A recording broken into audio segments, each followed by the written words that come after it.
and welcome to the Season 4 premiere of Hyperborean Radio Uncensored for only the most discerning and intellectually honest followers of ethnic faith, where we are 100% sponsored by Goodfellows of the Heath, just like you.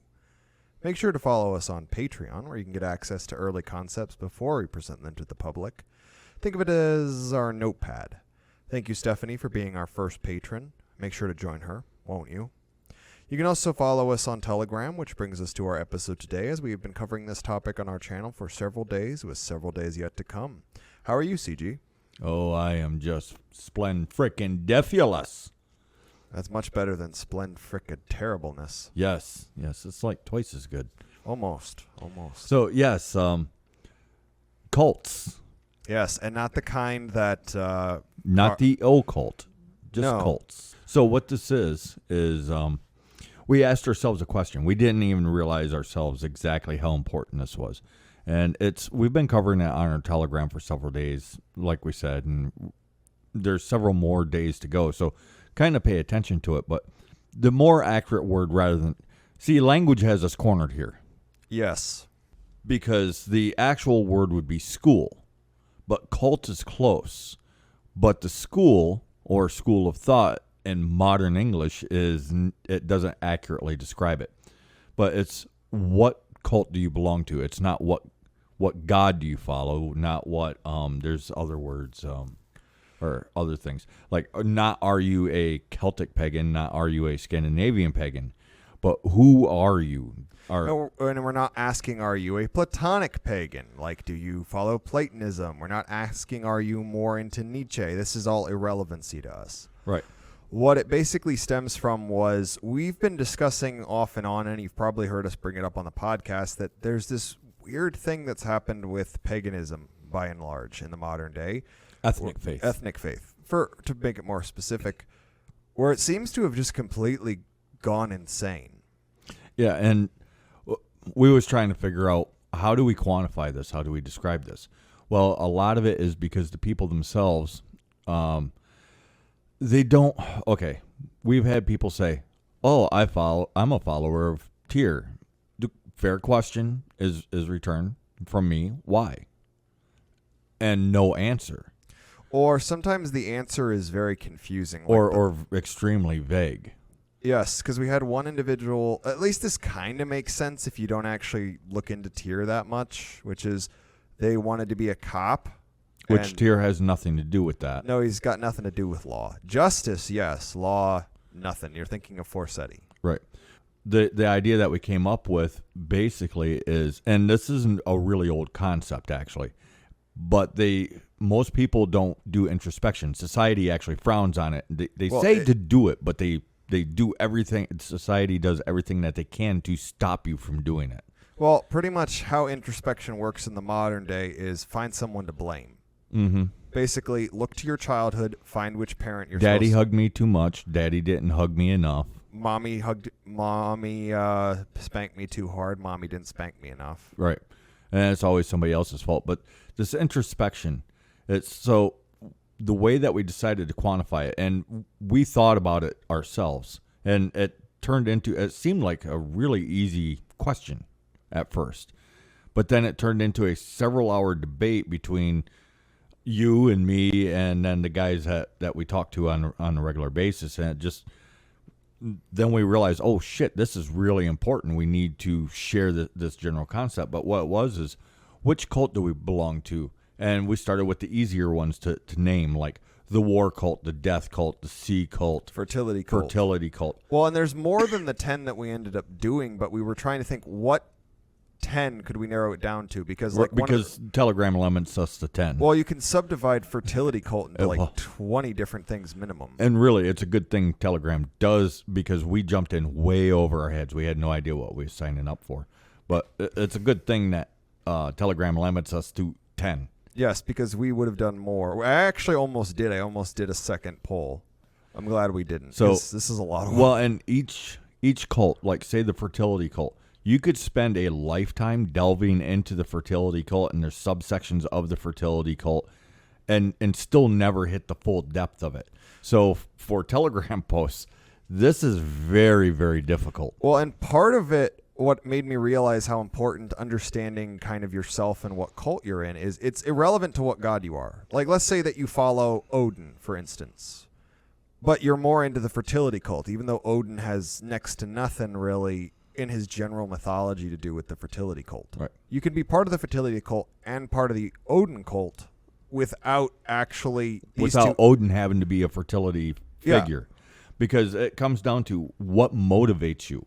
What is your driving force in life?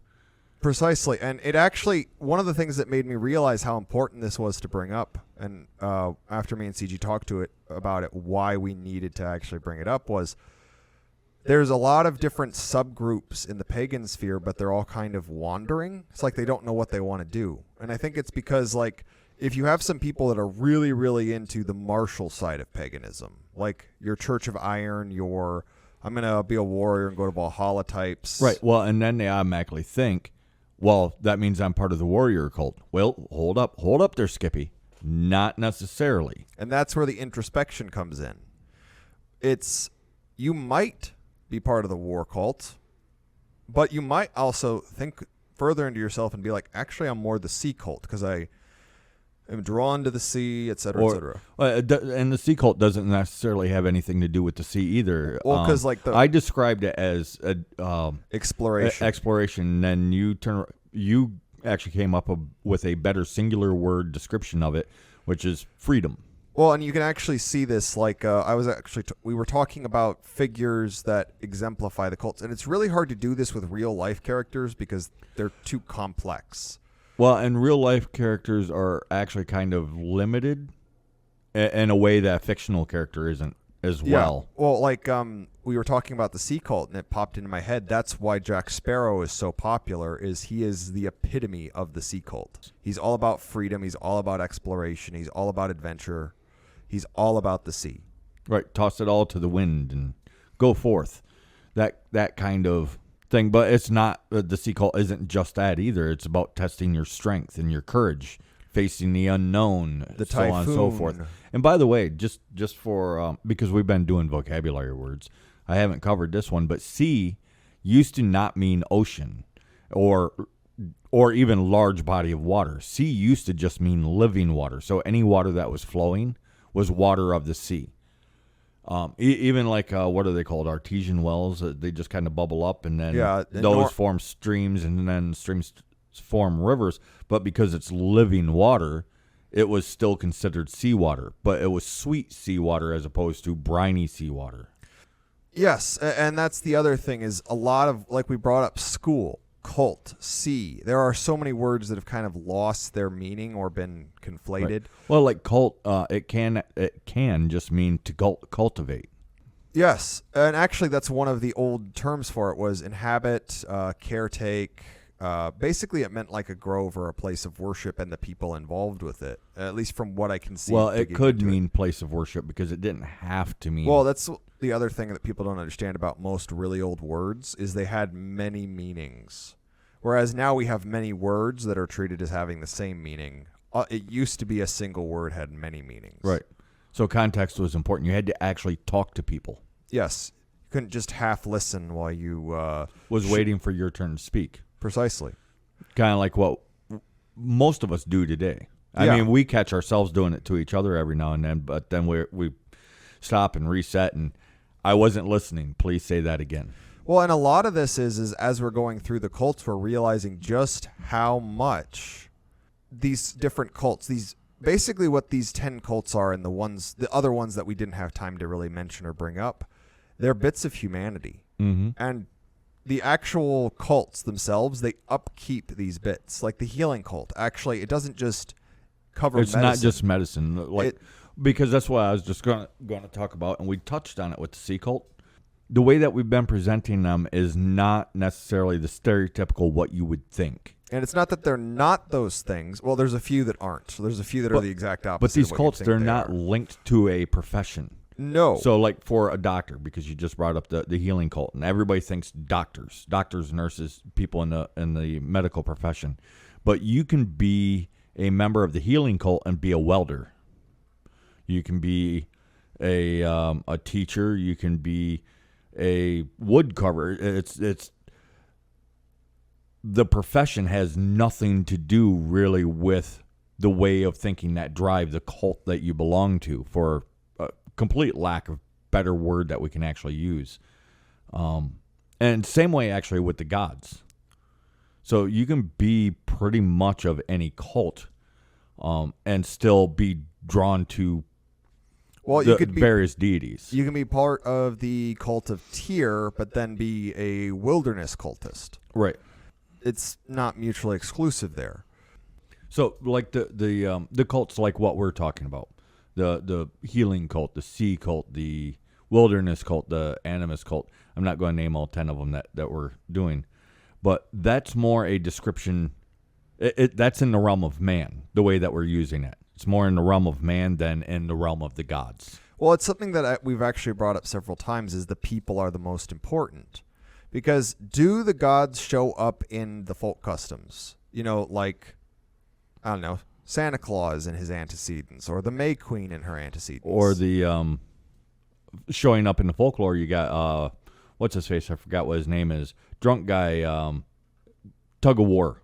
Oh, the Woad. Yes, the Woad. It's a wonderfully funny story, but he actually showed up. And then you get Hala throwing pancakes at people. And Gertrude's the name coming to mind, but that's wrong. Germanic goddess threw stones and boulders at Hark. churches. Yeah. Frau Hark. And describing them actually physically in our realm. You can't say a god is a god of. It's an oversimplification. Mm-hmm. And a lot of people, what they do Well, it's is... an academic and a scholarly trick. Precisely. It's like Dionysus. Well, he's the god of wine. Kinda. He's also the god... If you want to do some god ofs, I can go on for a while just about Dionysus. Madness, the wilds, the wild self, dolphins, pirates. It gets all sorts of weird the longer the list Mm-hmm. goes. And the smaller the burden of evidence is... Because, like, I've seen people claim Odin's a god of harvest because of one scene where he kills a bunch of giants with a scythe. Right, but it'd be like if we tried to describe Bob the welder. Well, he's a welder. Well, is he? Sure. Okay, let's roll with Bob the welder. But he's also a cook. But he's also a father. Oh, and he's a brother. And a husband. So he's not it's not as simple as Bob of welding, Bob of fatherhood, Bob of brotherhood, Bob of cooking, Bob of, I don't know, maybe he sings. Maybe he likes karaoke, so he's Bob of singing. You see how this is Maybe really... he's a balalaika player. It's a very poor description. It is a conversation starter. Well, and then each of the gods lives for so long, and arguably, if specific things don't happen, they won't die, period. How many things could you end up being associated with in that time period? Mm-hmm. And that's the other thing, is saying a god is a god of is not only an oversimplification, it misses the point. Because, like Hala, the amount of things she's associated with are through the frickin' roof, and it's because there's so many stories of her. Because, like, people will say, well, she's the goddess of snow. Well, yes, but she's also the goddess of spring sunshine, summer sunshine. She's the goddess of crafts and spinning. She's the goddess of grandmothers. She's also a maiden. It's partly why the gods are basically, when we describe them as divine family, that's what they are. It's not that Freya is up there on a cloud magically controlling the small strands of the weird that say, you're going to love this guy and you're going to fuck this guy, and just pulling at them. No, Freya is off doing Freya things. Here's the thing: is it's also not overly difficult. It's wonderfully complex and messy, but it's because it's us. It's extremely simple as well. It's like, how do you describe what it's like to be Hyperborean? Well, here's the weird thing with Hyperboreans is we are basically Occam's razor on average. Mm-hmm. At least when we're describing ourselves. Yes, because when you get into the other races, it gets a bit dicey. Mm-hmm. But basically, the simplest answer is probably the correct one. Like, if you find a bunch of dead bodies buried, chances are it's a burial place. It's not a human sacrifice area. It's a burial place. Right. Well, and that's like on our news channel, which I don't know how long I'm going to be doing that. It all depends on interest, I guess. It is called Neanderthal News, by the way. Yes. But today, I think it was, I posted something on Let me actually see what it was I called it. Because I actually used what the thing is called, so I want to be precise.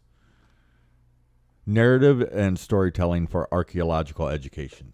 I did a post on that on the news thing because it's actually a thing, and they describe how do you make up the stories. They describe in the thing that I linked kind of why it even exists. It's because archaeology, I adore archaeology. It's a very important field, in my opinion.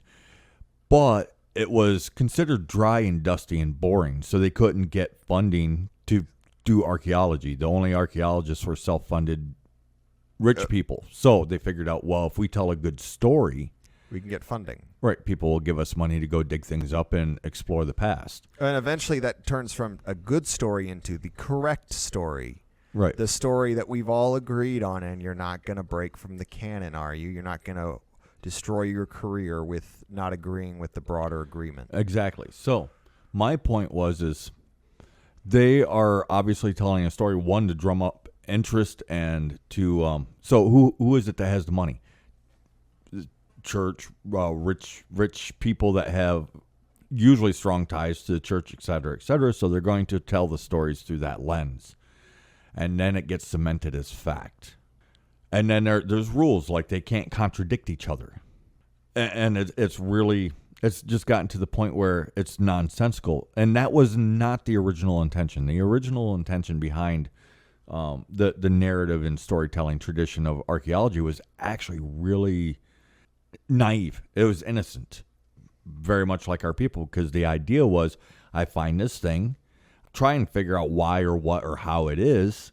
I'll explain that, and the idea is somebody else comes along behind me, they can completely change the story, so long as it makes some kind of sense. Well, and actually, if it was done properly, you could classify not archaeologists as the career, because that's a different thing together. But like, say you're a hobby archaeologist, or this is something that you really find important, you could classify that loosely in the ancestor cultist thing as like a method of learning about the ancestors. Which, by the way, won the poll. Yes, so that one will be the last one. It'll be a week from today, actually, is when we'll do it. Not the day. I'm glad that you mapped it out, because I didn't. I just take things one day at a time. Yes, you take things one day at a time because I mapped them out. Oh, yes, there is that. But part of the reason, and I actually want to make this very clear, part of the reason that it's so important for these ideas, these cults, to actually be recognized and for people to actually think about what they'd be in, is because in a community, it's not that the cults don't interact and overlap all the time. Well, and in reality, every community needs every type of cultist. Yes, all of the cultists. Really, it's because each of the cults in and of themselves, because they are less likely to disagree heavily, they will be able to more fully head in the same direction, and then also be able to more clearly relate to and interact with the other cults. Right. And it's not that you'd be bound to that cult, like you got to join this well, one. If you live life right, you'll probably change which cults you belong to, or which cults.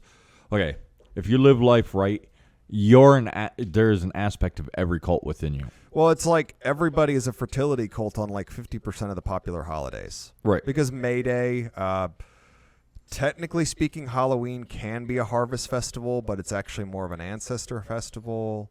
And then you have Easter, which is a straight up fertility festival. Not quite what I was getting at, but yeah. No, I know, but I mean the driving forces behind you, like when you're young, it might be exploration and I'm seeking freedom and I want to test my courage and so on and so forth. And then you start to settle down, and then you might transition to a fertility cultist. And then you have your family, but the fertility cultist mostly focuses on the death and birth aspect of life. So then you develop a family, and then you might transition into being a healing cultist, where this is the main aspect of your life. You didn't stop being a fertility cultist. You didn't stop being a sea cultist. All that happened was the priorities shifted. Precisely. And that's a lot of what I want to get to with that. And also, we've been going over it with each of the cults, but it's broader than just, well, we need the fertility cult because our birth rates are down. So everybody be a fertility cultist. No, that's not the answer. Or we're gearing up for war, so everyone be a war cultist. Yeah, and again, not the answer. We can all. You don't have to be a fertility cultist to have children. I mean, healing cultists have children. War cultists have children. Death cultists have children. Yes, they're not anti-life. That's not what the death cult is. Yeah, that is not what the death cult is. But no spoilers. No Well, spoilers. it'll already be out by the time the podcast comes out. Fair enough. But I know that you're used to running in real time. I'm Yes. actually used to running ahead of time. Fair enough. We've touched on it in each cult is there's a deeper consequence of these fading. The loss of the healing cult isn't just the corruption of medicine, which is where the obvious answer would go to. It's actually the main thing is the deaths of communities. Yes. The fertility cult. The developed ability to walk past somebody in obvious need and pretend that you didn't see them. And then the fertility cultist. The thing that's missing there is the cycle. The idea of looking to the future and the past and also trying to not only honor what was, but keep it going for those that will come. The cyclical nature and the respect for the things that exist. Well, the people that can kill an animal, for instance, and just throw it in the ditch, throw it in the garbage, because the animal means nothing to them. Yes, that's what happens when the fertility cult dies. Well, and how did we word it? Senseless slaughter of animal and man. Yeah, that's what it's turned into because this knowledge of the cycle has been completely discarded. Right. The sea cultist, the distilling it down to freedom. The consequence is the fact that we're not free anymore, and most people don't even think that there's anything to explore. Well, and here's a secret too that we was talking about earlier, and it's actually important for people to know so that they can actually appreciate the quality of our work. We're figuring these things out as we go. We know like the first two cults that we did. Yeah, we understand what we're talking about, but how to describe it. So like the first two cults that we did was animal cult and sea cult. Sea cult. Yeah, we kind of dicked the dog on those ones. Our presentation wasn't the best because it's like, well, how do we present this so people can understand what we're talking about? And again, these topics are so massive, absolutely massive. So we have to figure out what is the parts of this that people can read this and then see it in their own lives. Because my personal goal with every day that we do is somebody, what was it 2 days ago? The healing cult, right? Yes. Somebody reads our healing cult post and they're like, you know what? This makes a lot of sense. I bet you I'm part of the healing cult. And then today we did the fertility cult. So yes, we're recording on Sunday. So hello Wednesday. Time travel. Time travel.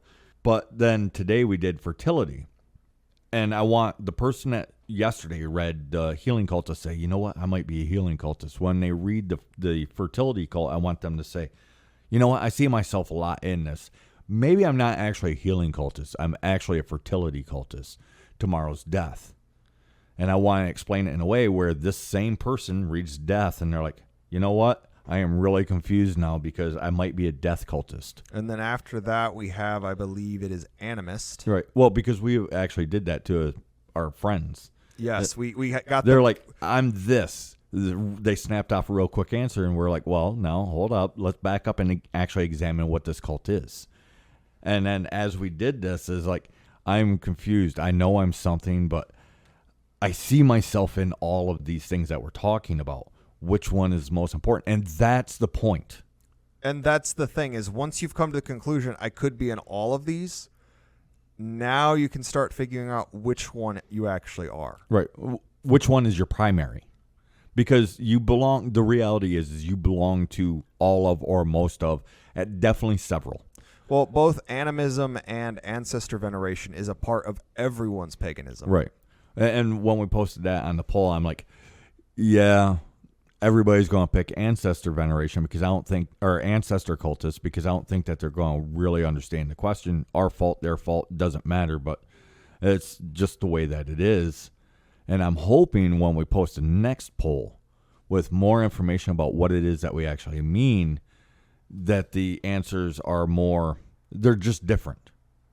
That people before that was like, you know, I'm an ancestor cultist, then decide, well, you know what, I think I'm actually a animist cultist.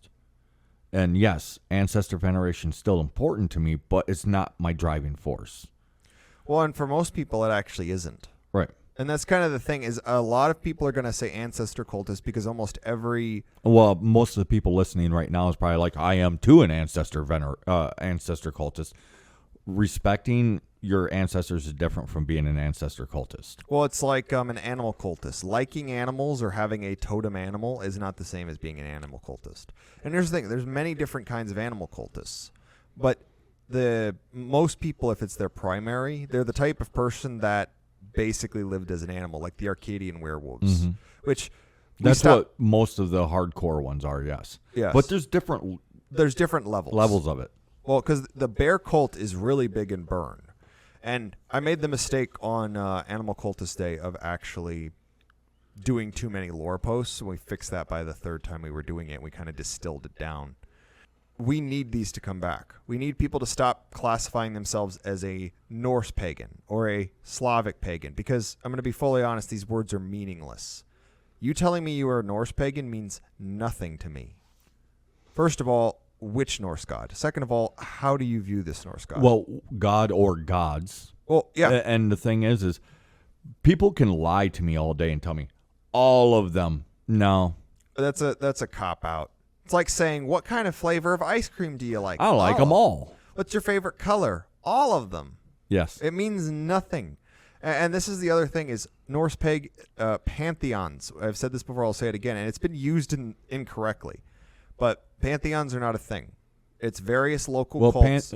Pantheons are, but not the way people think of them. No, they're not some set everywhere has the same thing. It's really different. Or a really rigid set. No, it's actually constantly flowing. The hierarchy shifts area to area. You end up bleeding into what other people would call overlap. That's the word that you said. In some areas, most areas, there's an area of overlap. Well, it's a gradient. It's like people might get kind of irritated. Like, how can you claim the Norse gods have nothing to do with Germany? Look at this thing. I'm like, I never claimed they had nothing to do with Germany. I claimed that it's not identical to Germany. Pay attention. They're right, and therefore not the same. Well, shoot, just between Norway and Sweden, there's radically different gods, hierarchies, how the gods are viewed. That's kind of why the Eddas are they're. And then you got the redheaded stepchild of Scandinavia, Finland. Oh yeah. Oh wow, that's way different from Sweden and Norway. Even though it's right next to them. Yeah, on the surface it looks like it is completely different list of gods, so on and so forth. But they're still Hyperboreans, so you can get kind of an understanding of why. Well, I think Thor's actually even mentioned in the Kalevala. I mean, he's not a character. He's not a god that's used as part of the story, but he's directly referenced at one point. Mm-hmm. So it's not like they don't know about the other gods or the other cults in the area, and they definitely blend. Well, and there was trade and people traveling and tourism. Believe it or not, tourism is not a new phenomenon. No, nor is pilgrimage. And here's the thing. The Sami have been in the north for a very long time. No, they are not Inuits, but we're not getting into that right now. Yeah, that's a whole nother argument. That's a whole nother freaking podcast. But part of it is because if you if you say that you're a Celtic pagan, what kind of Celtic pagan? And then really... At what point are you not a Celtic pagan? You're an Ulster pagan, or you're a Cornish pagan, or you're a Crapstone pagan, or you're just a fertility cultist that lives in Crapstone. Right. Well, that's a real town, by the way. Yeah, Crapstone. Yeah, and Wet Dingle. Wet Dingle. There's a lot. Just look up English town names if you want. Crapstone is just right around the corner from Wet Willie or Gaping. Or I forget what it is, but it's funny. They got some funny names there. But yeah, and I'm a Celtic pagan. Okay. So then I'm assuming that there's probably some Celtic gods in there. But which ones? And more importantly, why? Well, so if you're a follower of Lu, why? Because there's a very big difference between someone that follows Lu because they view him as a sun god versus someone who views him as the god of youthful warriors versus the god of craftsmen, because there's many different ways people view Lu. Mm-hmm. Or the bardic soul, because, well, Lu's really inspiring because his story is so inspiring. So that's why it matters. It matters. it matters way more than what meets the eye. Well, it's like, just to use a god that is really, really diverse, Veles from the Slavic pantheon. He's a god of the wilderness, but he's also a god of cattle, but he's also a god of bards, but he's also a god of, manhood trials. Mm-hmm. He's also a god of the bear. He's also the god of wolves. It goes so on again, and on and on. The more important discussion here is the cult of man, I guess. If people insist on putting the gods in there, we're talking about the cult of man. Precisely. I really hate that people insist on, well, you're talking about the gods. You're talking about the gods. No. And yes. Well, and actually, I'm talking about them, but not the way that you mean. Well, and part of the reason that we decided that this was going to be the start of season 4 wasn't just the timing. It's also the last one was kind of summing up the ideas that we've been talking about. And this one introduces a completely new one. And I think it's actually going to be really important going forward with how we explain things, is the cults. Because we've been telling people over and over again that the gods are not a requirement for paganism.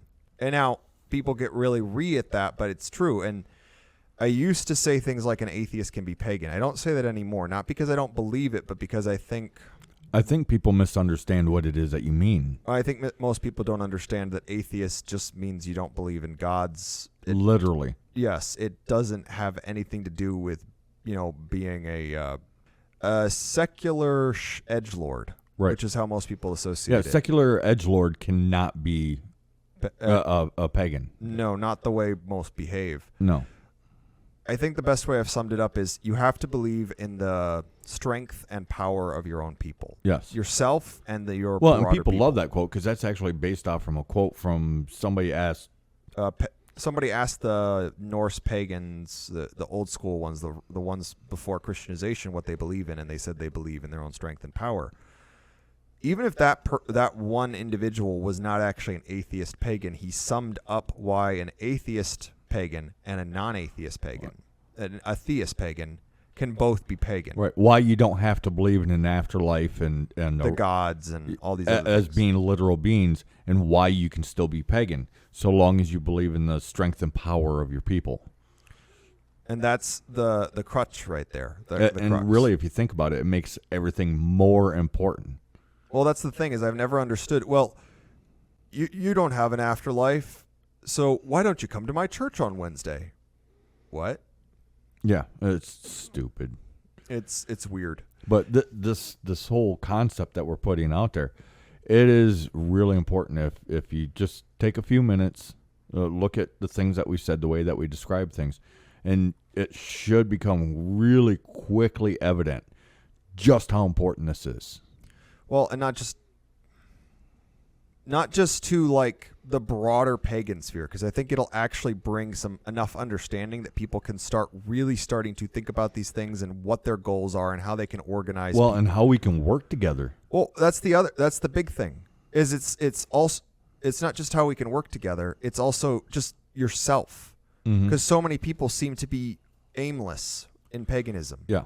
And if one of us can stop being aimless and another one can stop being aimless, then, like you said, we can work together.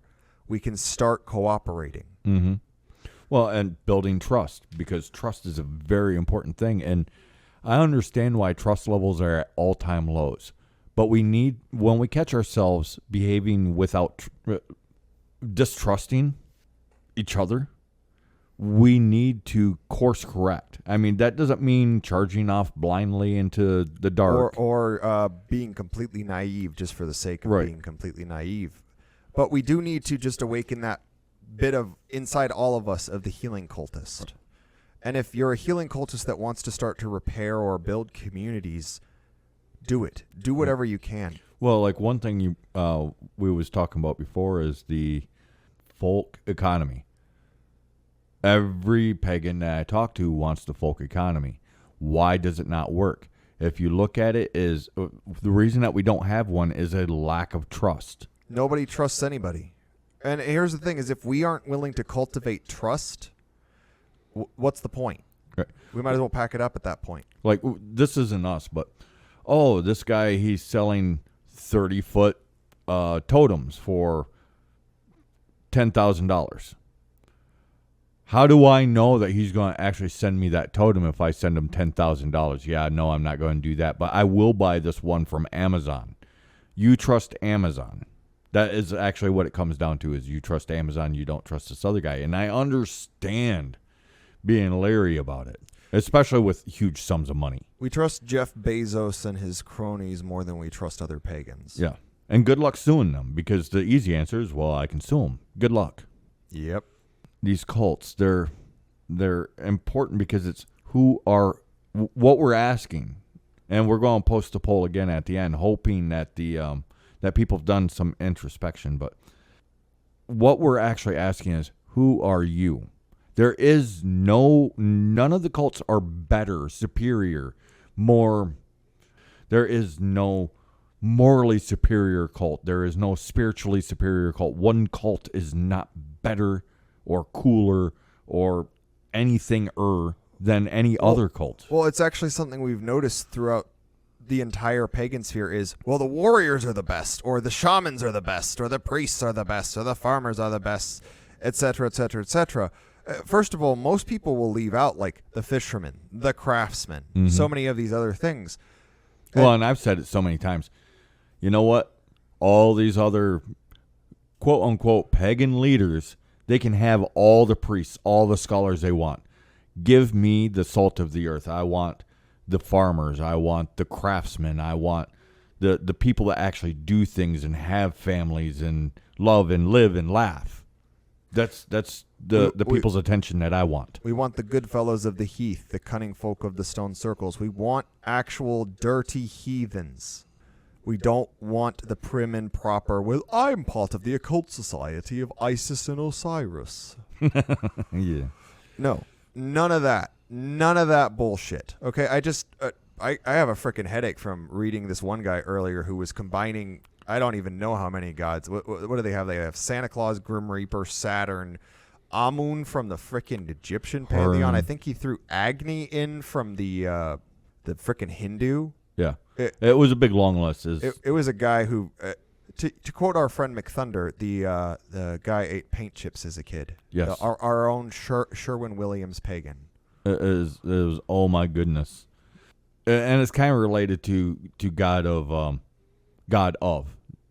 But there's, well, what about, because there was somebody that you was talking about earlier, I'm not going to say who, but you was discussing with them, most of the gods, they'll fall under war, death, and fertility. And they're like, but what about knowledge? And your response is, well, all the gods are gods of knowledge, otherwise they wouldn't be gods. Simple as that. Well, and that's part of it is... So what's the knowledge cult? Or wisdom We didn't cult. have one. No, we didn't have these things. And here's the thing is, all these esoteric cults of knowledge, there are a bunch of really bored people that wrote down their musings a long time ago, and now people just treat them as sacred knowledge, when you could probably get the same thing if you just find a really old guy that does most of his work behind an abandoned video mart.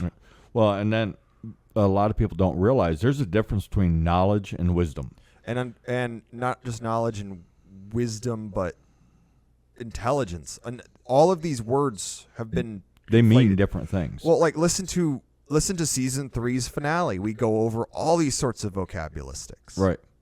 And not necessarily these words, but yes. But for instance, like, you can have knowledge and absolutely no wisdom. And you can have wisdom and almost no knowledge. Well, no, that's not true. You have to be really knowledgeable about at least one thing. Well, yes, but let's say that you're extremely knowledgeable But about... you can have all the knowledge in the world And have and no be wonder. dumb as a block. Look at your computer. It has access and can funnel all the knowledge, but it doesn't understand it. And we've met these people. We even have a term for them. We call them educated idiots. Educated idiots, armchair academics. Yeah, they don't understand anything. I'm sure people have know somebody that can tell you all the inner workings of this machine, but they can't make it work. They don't understand how. They don't even actually understand how it functions. But they can give you all the details of how the thing is put together. Yep. That's the educated idiot. High knowledge, zero wisdom. But you cannot have wisdom. It's impossible to have wisdom without knowledge. Of at least one subject. You don't have to know everything, but who does? Well, and this is where the cults come in. What is kind of the point of paganism? Because most people, when they get into paganism, like I said, they're kind of aimless. Mm-hmm. Like people will get into shamanism and have so little understanding of it, where it comes from, where the name comes from. Well, and there's another empty pursuit, because honestly, the pursuit of knowledge, it sounds grand, but the pursuit of knowledge itself, it's an empty pursuit. Same way with the shamanism. Honestly, once you actually look at it, track it down, find out what it is, where it comes from, if you're a Hyperborean, you quickly will discover it is an empty pursuit. It means very, very little, if anything. Well, part of the dead giveaway that that's the case is almost everybody I've met that I even remotely believe has some level of this shamanic second sight, which I'm going to try and avoid using the word shaman from now on. They fucking hate their gift. Mm-hmm. They don't want it. They're not excited about it. They don't talk about singing in the woods and beating a drum. They're just like, I'm seeing some... I can't turn it off. I'm seeing some freaky shit, dude. Halloween is like some right, well, weird nightmare. I've talked to some people, and the most common complaint is, I can't turn it off. Yeah, it's not like you can just put the glasses from To Live on and start seeing, fairies dancing around the toadstools or something. Mm-hmm. It's not how it works. And here's the thing is, fairies aren't just little things with wings. That's actually a fairly modern depiction that didn't exist beforehand, and actually a lot of the fae get really interesting looking. Well, the winged fae, period, with the very few exceptions, typically birds, because the land of fae, or the realm of fae, it's an echo, I guess is one way to put it, of the realm that we live in. So it's a world. It's an entire world. Right, it's an entire world. So when you say fae, it's like saying mortal. Well, what do you mean? Yes. So there are winged fae, but not the faerie, because the faerie are nobility. Us. We breed with them in folklore. They look like us. They meet people all the time, and then sometimes people will recognize them as what they are, but most of the time the answer is no, they don't recognize them as being fairy. That's how much like us they look. Last time I checked, we ain't got wings. The wings came in the Victorian age. Yes. And it's the difference between fairy, which is like the court of fairy, the and nobility. Leprechauns just don't exist, period. Yes. You want to get an old Irishman pissed off, start asking them about leprechauns. Unless he's a drunkard or a liar. Yes. Like the priests and drunkards, they'll tell you all about leprechauns all day. The drunkard will tell you, so long as you're buying them beer, buying them shots, he'll tell you about leprechauns until he passes out. There is a gold at the end of the rainbow, but it's the rainbow through a beer glass. But yeah, all these cults, they're very important. And, well, okay, so only this cult could have showed any veneration at wells. Well, no, not at all. It doesn't work that way. The cults that we're talking about, which is the school of thought, the way. The way. To use a fairly popular quote from The Mandalorian, this is the way. Right. But what is this is the way? You're not. You know it when you see it. Precisely. You're not the Mandalorian. You don't have one job. You don't just wear your mask and follow your code of bounty hunting. You do stuff. You are more complicated than a alien race that basically exists specifically to fulfill a role in a TV show. Right. And because of that, you will change over time. What you think, what you believe. If you're doing things right. It's like, I'm well aware that I am very different from where I was 10 years ago, and I'll probably be fairly different in 10 years, hopefully in a better way. Mm-hmm.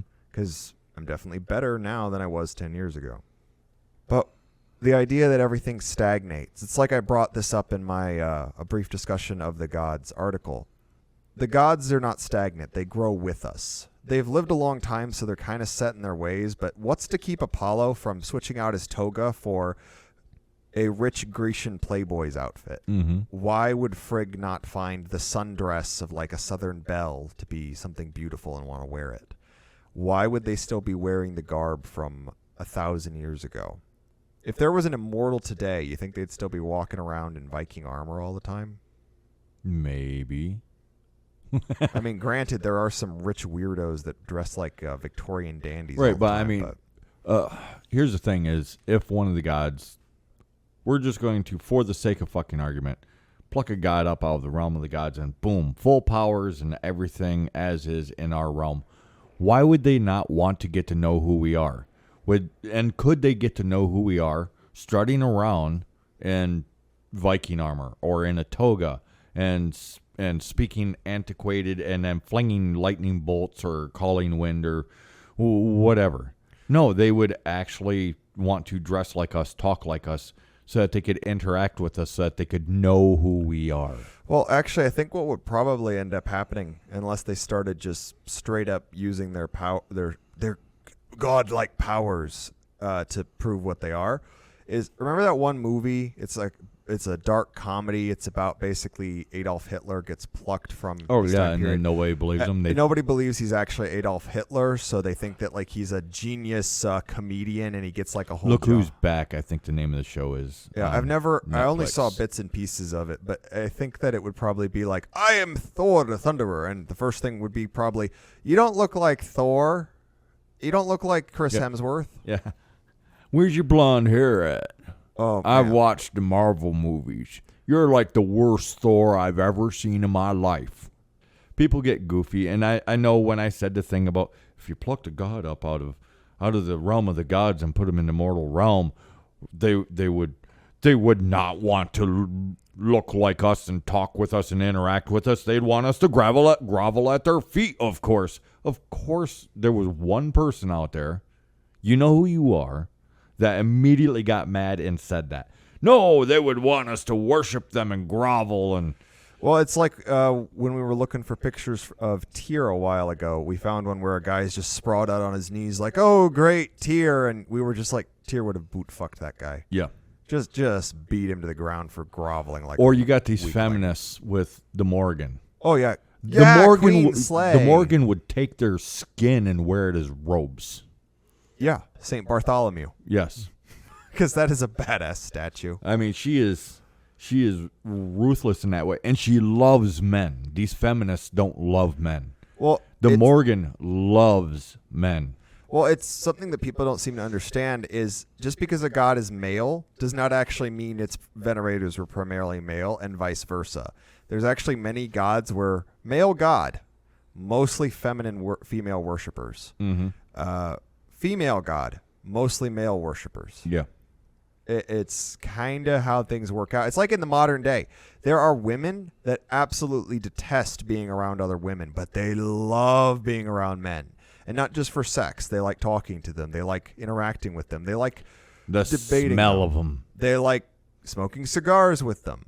Mm-hmm. And the same with men. There are men, they're much rarer actually. I've met far fewer men that hate being around men compared to women that hate being around women.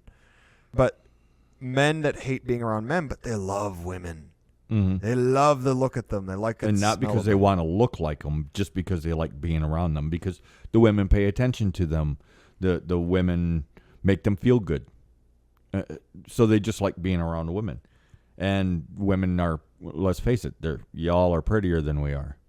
Yes, much prettier. Because if I could hang around with, say, 12 pretty women that were all really interested in me instead of you, bye. Oh, yeah, you would show up for the occasional work, but the rest of the time you'd be like, I'm with number 5 tonight, but I got number 7 after that, so I won't see you till next Wednesday. Well, I wouldn't go that far, but yes, I just meant hanging out. You went straight to the finish line. I've taught you well. Don't run a race when you can just go straight to the finish line. But it's part of the reason it kind of seems like we're all over the place is because the cults are all over the place. Mm-hmm. There is no good way to sum them up because a single cult you could spend your entire life trying to figure out and understand, even if you are in it. Well, if venerating. you was even so inclined to do that, which that would take a special kind of crazy. Well, and some of them are so amorphous that you can literally only describe them as you know it when you see it. Right, like the Bardic cult. Man, did we struggle with that. And we literally came down to, well, it's about inspiration. And it's not just musicians. It's not just poets. It's not just actors or artists and blah, blah, blah. I mean, you could have a doctor that is part of the Bardic cult. And he couldn't carry a tune in a bucket. And his carving skills look like What happens after a crazy man with a hammer in a fucking china shop? He just can't do it. But he's still part of the bardic cult because he's driven by inspiration. However, it comes down to, we decided for our own sanity, and I really suspect a lot of the cults are this way, is you know it when you see it. They're a Morpheus. The harder that you try to grab it, the slipperier it gets. Yes. And there's a lot of overlap, too. That's why you can't. We decided we can't use gods as descriptors. Even celebrations, particular celebrations. It's too slippery. Well, the harder that you try to squeeze it, the further away that you get. Well, that's what the thing is. The holidays, it's part of the reason it's so hard to actually have a holiday is you need all the cults. Mm-hmm. Like Halloween, for instance, the giving out of candy. Well, that's actually part of the healing cult because it's reinforcing community bonds. Mm-hmm. Even if you're not part of the healing cult, that is an action that it is involved. Yes, the holiday itself is supposedly about ancestor veneration, but there's also the fertility cult aspect. And you could find something of each of these singular Making ones. peace between man and spirit, or ensuring the peace between man and spirit. That's part of the war cult. Well, it acknowledges death, but it's about celebrating life. So that's the death cult. Yep. You could also say that the pranksters and the people running around with the masks on having as much fun as humanly possible, well, that's the sea cult because it incorporates that element of freedom. Right. And just go on and on and on. So all of these things it's like the harder that you try to grab, but you know it when you see it. So we can't use professions. We can't use gods as descriptors. We can't even really use celebrations as descriptors. And it turns out that's really difficult To do that. to do this. Well, and In a way that's actually anything close to being sensical. Well, and it's partly why we're emphasizing the introspection bit. Yeah. Because just like you know it when you see it, you're the only one that can see into yourself and find out which one of these. Yeah, we can't. If you follow our Telegram and you was one of the ones that clicked ancestor cultist on the first time, and then you click it again on the second one, we can't know. You might actually be an ancestor cultist. But by the time we're done, you're going to definitely know what an ancestor cultist is. It's not just somebody that finds the ancestors important. We all do.